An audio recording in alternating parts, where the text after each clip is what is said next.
అవని అయితే అక్షయ్తో ఎలా అంటూ ఉంటుంది, ఏమండి మీరు మీ అమ్మకి మీ తమ్ముళ్ళ విషయంలో చేస్తానన్న బాధ్యతని నిర్వర్తించుకోండి అని చెప్పి అంటూ ఉంటాడు.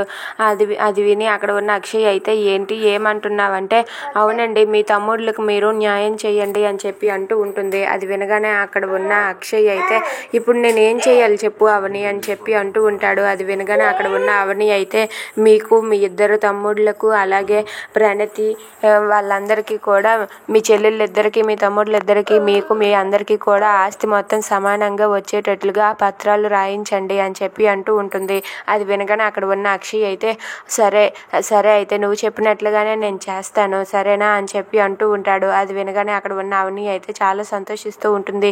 ఇక అక్షయ్ అయితే ఆ పత్రాల కోసం రెడీ చేయడానికి బయటికి వెళ్తాడు. ఇంతలో పల్లవి అయితే వాళ్ళ అత్తయ్య పార్వతమ్మని తీసుకుని బయటికి వెళ్తుంది. ఇంతలో అక్షయ్ అక్కడ ఒక అతనితో మాట్లాడడం చూసి అక్కడ ఉన్న పార్వతమ్మ అయితే ఒక్కసారిగా షాక్ అయిపోతుంది.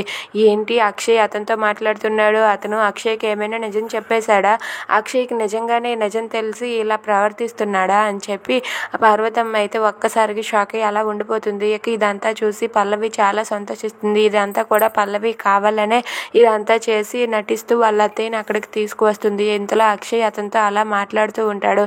అది చూసి పార్వతమ్మ అయితే కంగారు పడుతూ, ఏంటి అక్షయ్ కూడా డ్రింక్ చేశాడా, అక్షయ్ ఇలా మారిపోయాడేంటి, అసలు అక్షయ్ నా కొడుకేనా అని చెప్పి అనుకుంటూ ఉంటుంది. If you like this video please like, share and subscribe. Thanks for watching.